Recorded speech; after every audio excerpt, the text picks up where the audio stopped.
Welcome to Karma Chronicles. Please like the video and subscribe. Let's begin. I hadn't seen my dad in months, and flying home for a break from my training program felt like a long overdue reunion. I was excited, maybe too excited. I figured we'd have dinner, catch up. It wasn't often I got time off like this, and my dad and I were getting better at talking over the phone. Maybe this would be the visit where things finally felt easy between us. I parked in front of the house, my stomach a little tight with anticipation. But as soon as I stepped out of the car, that knot tightened into something colder, heavier. The door was padlocked. That's weird, I thought. I hadn't seen a lock on the door since I was a kid. I jogged up the porch, the sharp scent of fresh cut wood from the fence nearby making my nose wrinkle. The contractor-grade garbage bags piled up on the porch didn't help, not my stuff.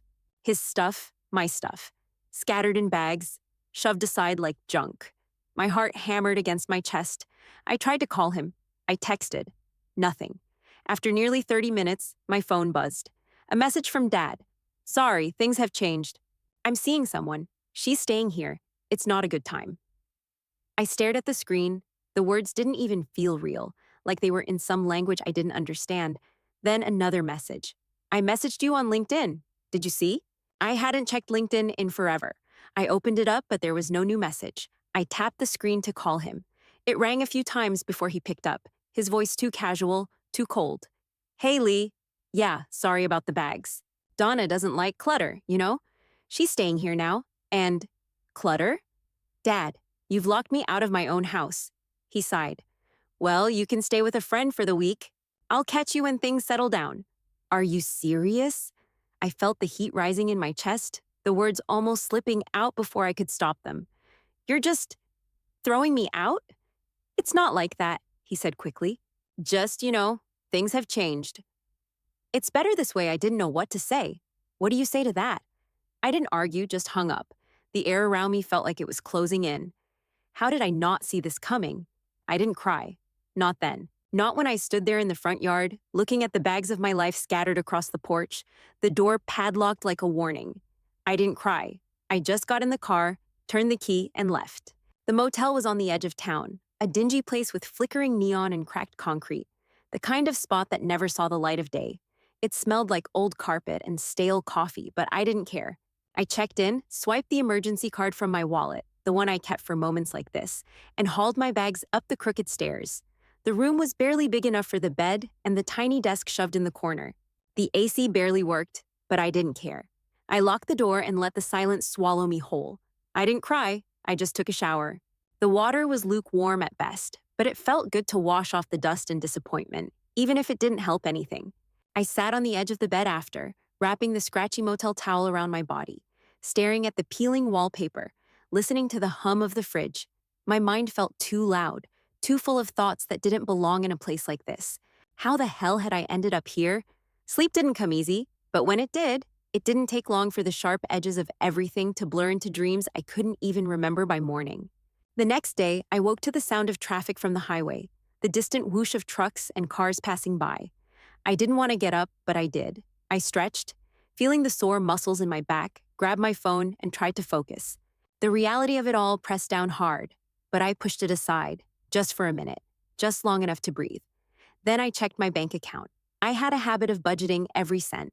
I wasn't reckless, not since my mom passed. The account was mine, a trust from my grandfather, meant for my certification and the tools I'd need to get a real job. I hadn't touched it since I'd started saving up for everything. Not once. It was a lifeline. But when I opened the app, I froze. $0. I blinked at the screen, refreshed it like that would somehow change everything. It didn't. My heart started to beat harder, faster.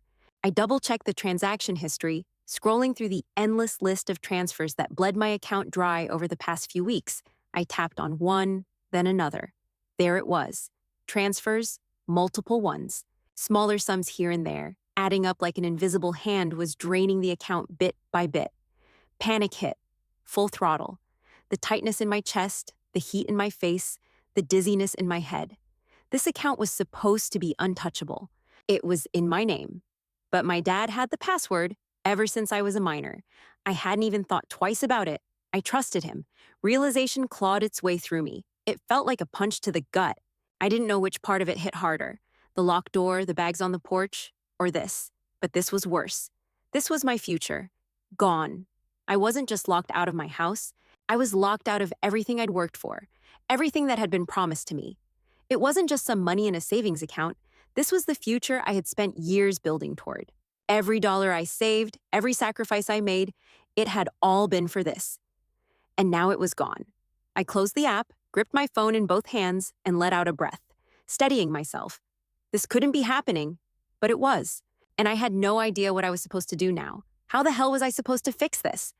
I rubbed my face, stood up, and paced the room, dragging my hand through my hair. I needed to talk to him. I needed to know where it went. I called him. The phone rang, once, twice. Then he picked up. "Dad," I said, keeping my voice level even though I was already shaking. "What happened to my account?" I checked it. "It's empty. I've got no money left." There was a long pause. Too long. I used some of it," he finally said, his voice almost defensive. "I needed to. For Donna's boutique idea, you know? And somehow stuff I couldn't breathe for a second." "You used it for her? For her boutique? She's got great instincts, Lee. You'll see. It's all gonna work out. I'm telling you, Donna's invested in our future. My future was supposed to be in that account. My future was supposed to be in my hands, not in some half-baked idea that he'd thrown my money into." My throat tightened, but I forced myself to keep talking. "Dad, that money was for my certification, my job. It wasn't for you and your girlfriend. I said it's going to be fine," he repeated. "Just calm down. Donna's working on something big. It's all part of the plan." His voice was too casual, too calm. He didn't even sound like he cared. I hung up before I could say something I couldn't take back, my hand trembling as I dropped the phone onto the bed. I hung up the phone and let the silence hit me like a brick. The bed felt too small, the room too quiet. My fingers dug into the comforter, the rough fabric biting into my palms as I tried to steady myself. But it wasn't working. Everything I'd worked for, everything I'd saved, was slipping through my fingers like sand, and I couldn't do a damn thing to stop it. I thought back to when it all started. When I'd first started saving, I was 12 when Mom died, which meant I learned early that things didn't come easy. My dad didn't know how to talk about her. Hell, he didn't know how to talk about anything. He was never warm, not even after Mom passed. But he kept the lights on, kept food on the table, and I gave him credit for that. He wasn't great at being a dad, but he wasn't bad either. He just wasn't there in the way I needed him to be. I spent my junior high years babysitting for neighbors, tutoring younger kids in math, fixing phones, selling sneakers I found at thrift stores. I didn't care what it took. I knew what I wanted. I wanted out of here. Out of this small town, out of the endless routine of school and disappointment. I wanted to prove that I could make something of myself without anyone's help. When my grandfather passed away, I didn't expect much. He was a retired trucker who'd lived simply, and most of his money went to my mom before she died. But when he left me that $30,000, specifically for my training, for my future, that was the moment I knew I could make it. That was the ticket to everything I wanted. I added another $15,000 of my own, saved from odd jobs and years of scraping by. That account was the one thing I had that was solid, my own, untouchable. Or it was supposed to be. I remember the day I opened it, the sense of power that flooded through me. No one could touch that money. It was the future I'd worked for. And now my dad, had just taken it. All of it. For some half-baked idea he had with Donna. A boutique? What was it even? Did it even exist? I shook my head and reached for my phone again.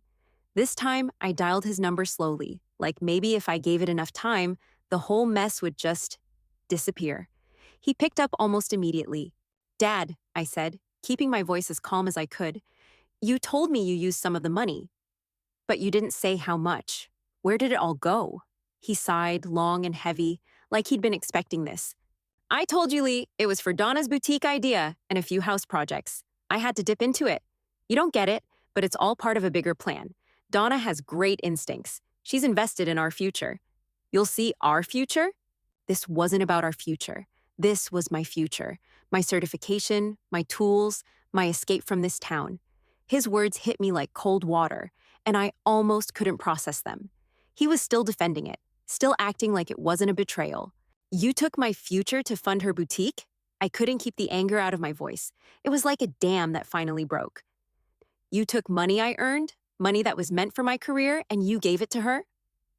Dad, do you even realize what you've done? I said it's gonna work out, he repeated, like the words were magic. You don't know how good Donna's instincts are, Lee. I'm telling you, she's got big ideas, and this is gonna pay off. I'm telling you, it's all gonna come back to us. Us? I couldn't breathe. My vision blurred, and I felt the world tilt. Dad, I trusted you. You knew what this money was for. You knew how much it meant to me, and you just used it. For her, there was a silence on the other end of the line, and for a second, I thought maybe he'd finally understand. But no. I did what I had to do, Lee, he said, his voice defensive, cold. You've gotta trust me. Donna's the real deal. I could feel my hands shaking, my stomach churning. I don't trust you anymore. The words were out before I could stop them. I thought you had my back, but I cut myself off. There was no point. I'll call you later, he said quickly, like he was already shutting me out. The line went dead before I could even respond. I stared at the phone in my hand, trying to swallow back the rage that was rising up in me. My fingers curled around it, tight enough that the plastic almost cracked. But I didn't throw it. I didn't shout. I just sat there, shaking, realizing how far I'd fallen. I was supposed to be leaving this town behind, getting out. But now I was stuck, here with nothing. No safety net, no plan. Just empty promises and a hole where my future used to be. And I didn't know how to get it back. I stared at my phone for a long time after I hung up, the words from our conversation still echoing in my head. Donna's the real deal. It'll all work out. I wanted to throw the damn thing against the wall, but I didn't. I didn't do anything. I just waited, feeling like a fool. But waiting wasn't going to fix anything. I had to take action. So I did. The next morning, I sent the message. Short, clear, no room for misinterpretation. I wanted my money back, all of it. And I was giving him a 1 week to get it done. I didn't expect a fast reply, but when it came, it was exactly what I'd feared. It's not as simple as you think. Donna's working on something big. It'll pay out soon. You just need to trust me. I blinked at the words, reading them again, then again. Same vague promises, same unhelpful bullshit. But I didn't give up. I sent him a follow-up message. I don't care about Donna's big plans. I want the money, and I want it back now. He didn't answer right away. Days passed, and every day I checked my phone with a growing sense of dread, like I was waiting for a bomb to go off. Nothing. Finally, I called him. I didn't ask. I didn't beg. I didn't do any of the things I told myself I wouldn't do. I just told him the truth. Dad, I need the money. This is not a joke anymore. You have 1 week. If it's not back in my account, I'm filing a report. Do you understand? There was a long pause on the other end, the kind of silence that made my chest tight, like I was waiting for him to say something, anything, other than the crap he'd been feeding me. Finally, he spoke. You're being dramatic, he said, voice defensive. You think I don't care about you? You're just ungrateful. I'm doing my best, Lee. Donna's working on something big. I told you, it'll pay out. You just need to be patient. No, Dad, I'm done being patient. You took my money, you've been using it, and you're telling me to wait? My voice was tight, not quite breaking, but getting close. You're not even listening to me. I could hear his deep breath on the other end, the way he was trying to calm down. It didn't work. I am listening. You're just making things harder than they need to be. Donna knows what she's doing. You don't get it, but she's got big plans. I wasn't having it anymore. Does Donna even know it was my money? The question hung in the air. I waited for him to answer, but the line went dead silent. Dad, I said, a little sharper this time. Does she? Nothing. No reply. I could hear the discomfort in his silence. I pressed, is she even aware that I was the one who earned that money? That it was my future you're gambling away? I don't know what you want me to say, he mumbled. It's not a big deal. It is a big deal, I snapped, my pulse quickening. You stole my future and you're telling me it's not a big deal? There was a dry, humorless chuckle on the other end. You'd really file a report? To the cops? On your own father? I will, I said, my voice cold. If you don't get it back, I'll file a report. And I won't stop until it's fixed. He laughed again, but it wasn't funny. It was bitter. You'd really do that to your own father? I exhaled slowly, the weight of his question sinking in. You already did this to me, Dad. I didn't wait for him to answer. I hung up. I spent the next couple of hours digging through everything. pulling up the digital receipts, screenshots of my bank account with all the transfers, the memo from the inheritance deposit, every piece of paper that proved what had happened. My hands shook as I printed everything out. The papers piled up, each one heavier than the last, each one a reminder of what my dad had taken from me. When I was done, I grabbed the stack and shoved it into an old folder. I didn't think. I just went. The police station was a block from the motel, a square brick building that looked older than it probably was. It smelled like bleach and stale coffee when I walked in, the low hum of fluorescent lights buzzing above me. I walked up to the front desk, and the officer behind it glanced up from his paperwork. "Can I help you?" he asked, his tone flat but not unkind. I set the folder on the counter with a thud, and he raised an eyebrow. "I need to file a report," I said, my voice steady, despite the acid in my stomach. "Someone's stolen from me." The officer didn't blink. He just nodded, like this was another day at the office. "All right. Was the account in your name?" "Yes." "Did he have any legal access to it?" he asked, already reaching for a clipboard. "No," I said, my throat tight. "Just my trust." He looked down at his papers and scribbled something. I could feel the weight of the folder between us, but the officer didn't look at it. He didn't look at me either, like he was already seeing the facts and wasn't interested in the personal mess behind it. "All right," he said, finally looking up at me. "I'll take your statement." It took less than 10 minutes. I told him everything about my dad, the trust, the missing money, how it had been siphoned out over the past few weeks.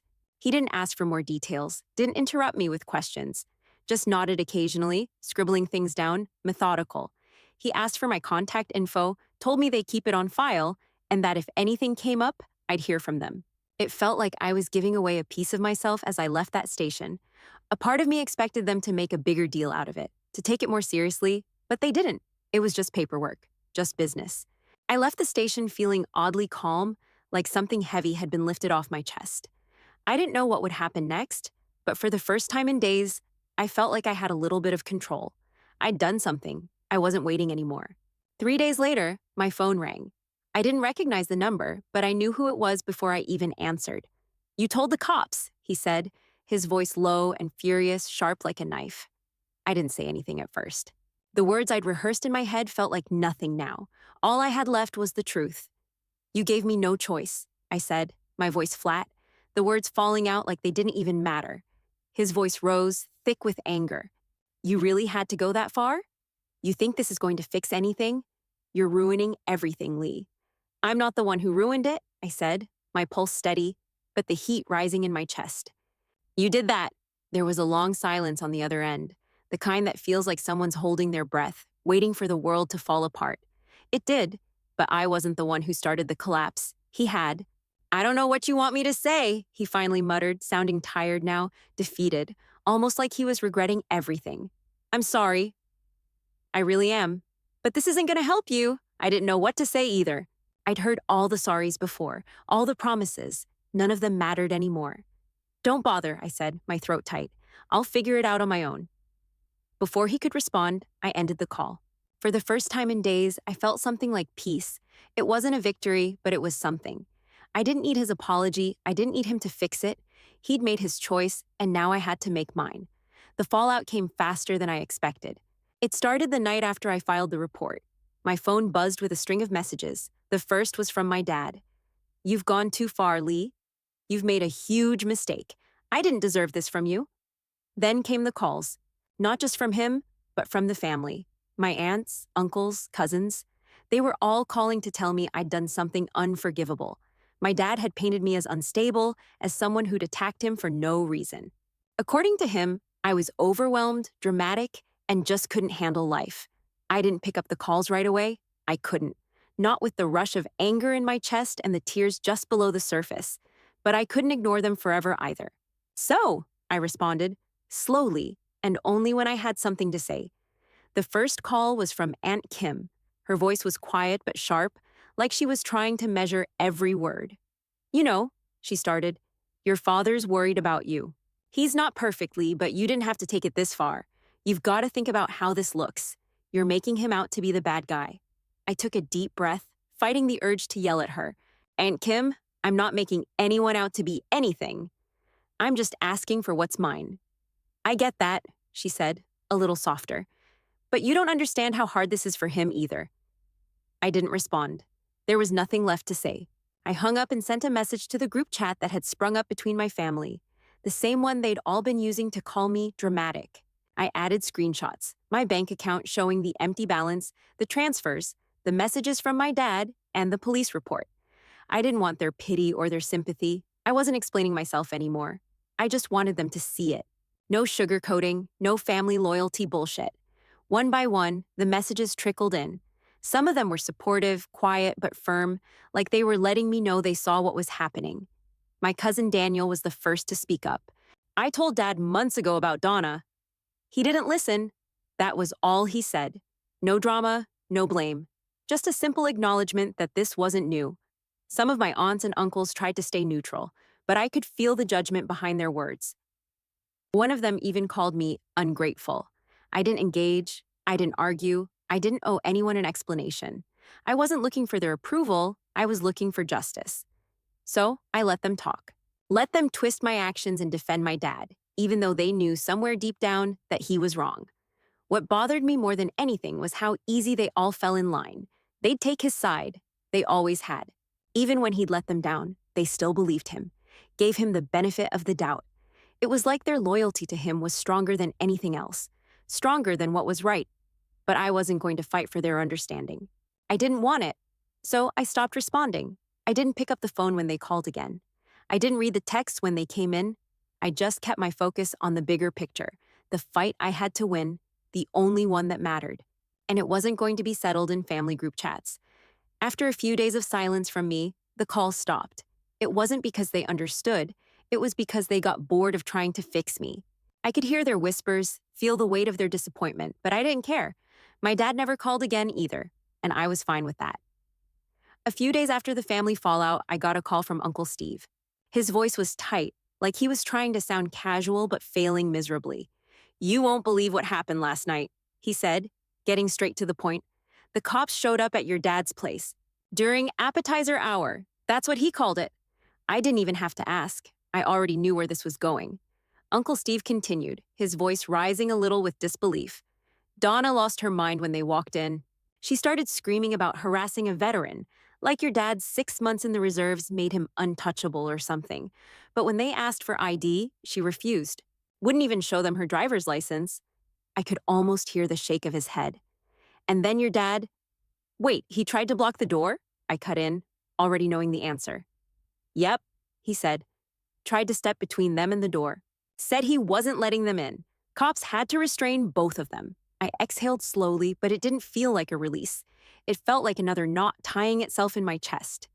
They didn't arrest them, but they had to cuff them. Just temporarily, you know? Get control of the situation. I rubbed my eyes, trying to ignore the frustration building. This was all spiraling so far out of control, I didn't even know where the bottom was anymore. "They're still acting like it's everyone else's fault," Uncle Steve added, a little quieter now. "Like they're the victims in this. Your dad left me a voicemail. You won't believe what he said." I leaned against the wall, bracing myself. "What did he say?" "Listen to this." He paused, then played the message over the phone. My dad's voice came through, tight and furious, like a blade that hadn't been sharpened in years. "Do you know what it's like to be treated like a criminal in your own home, Lee?" I could hear him breathing heavily in between the words. "They're just doing their job. But your dad's a criminal now?" "I tried to do the right thing, but you're the one who's destroying this family." The message cut off abruptly, leaving only the buzzing sound of silence in my ear. I closed my eyes and let it wash over me. The anger in his voice wasn't aimed at the cops. It wasn't even aimed at Donna, who was the one throwing a fit. It was aimed at me, because I wasn't letting him get away with it. Uncle Steve was still on the line. "He's lost it, Lee. He said he's not talking to you until you apologize for what you did." I didn't say anything for a long time. The thing was, I didn't feel sorry. I didn't feel guilty. But hearing the voice of the man who'd been my dad, hearing him broken and angry, almost made me second-guess everything. Almost. But not enough. "I'm not apologizing," I said, my voice clear, even if my chest was still tight with the weight of it. "He's the one who needs to apologize." To me, to himself, Uncle Steve didn't reply right away. I could hear him shifting, maybe trying to think of something to say. Finally, he spoke, quieter this time. "Just don't let this ruin you, okay?" I wasn't sure if he was talking about the situation or about me, but I didn't need him to finish. I wasn't going to let any of it ruin me, not this time. Not when I was so damn close. I ended the call without saying goodbye. There wasn't anything else left to say. I spent the rest of the night letting that voicemail echo in my head. But the thing was, it didn't change anything. It didn't make me want to go back. It didn't make me want to fix things. It just made me feel more sure of where I stood. There was no apology coming from him. Not now, not ever. And honestly, I didn't want it. I wanted what was mine back, what I'd earned, and that was it. It didn't take long for the truth to seep out. Donna was gone, her number disconnected. The boutique she'd been so adamant about, closed, shuttered. No warning, no explanation. Just an empty storefront and a long list of unpaid suppliers. The investment my dad had insisted was going to pay off? It was fake. No permits, no real plans, no revenue. Just a series of lies wrapped in promises. And suddenly, my dad was left alone, scrambling. It was like a scene out of some bad movie. The house half finished with the renovations that had never been completed, the credit card bills stacked on the kitchen counter, the same empty hopes he'd pinned on Donna now turning to dust in front of him. I didn't hear from him for a while after that. But then, at 2 a.m., I got a message. "We need to talk." I stared at the screen for a long time. My thumb hovered over the reply button. There was so much I wanted to say. I wanted to tell him everything I'd been holding back. The anger, the betrayal, the hurt. But none of that mattered now. It was too late for words. I didn't respond. Instead, I let the message hang in the air, unacknowledged. I went to bed, my phone still on the nightstand, buzzing now and then with calls and texts I ignored. But the next morning, there was a voice memo. A long one. I played it. His voice cracked, thin with emotion, like I'd never heard it before. I thought she loved me. I thought she was helping. She said she'd help us, Lee. She promised. His words trailed off, and for a moment, I could almost hear the panic behind them. The same panic I had felt all those months ago, when I realized everything I'd worked for was gone. I felt a weird mix of nothing and everything listening to that voice memo. His pain was real. I could hear it in the way his voice trembled, the rawness of it. But it didn't change anything. It didn't make me feel sorry for him. I thought back to every time he had put some woman before me, before us, and how that had always been the pattern. It wasn't just Donna, it was all of them. Every time he'd chosen someone new, someone who came with promises of stability, of fixing things, and then left me with the same broken pieces when they were done. I wasn't a priority to him. I was just the one who stayed when everything else fell apart. But that was the problem, wasn't it? I'd stayed, and it had only made things worse. I thought she was helping, he had said. But he was the one who needed help, not just with Donna, but with everything. His finances, his choices, his entire life. And it wasn't my job to fix it. I didn't reply to the voice memo. I didn't reply to any of it. It wasn't that I didn't care. It was that I didn't need to be the one who always fixed everything for him. I couldn't save him anymore. I couldn't save anyone.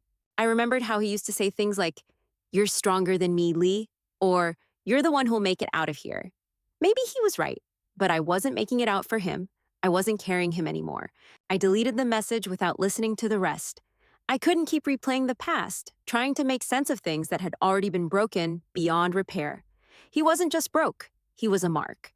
And now, like every other time, I was the one left picking up the pieces of his mistakes. But not this time. This time, I wasn't saving him. This time, I was saving myself.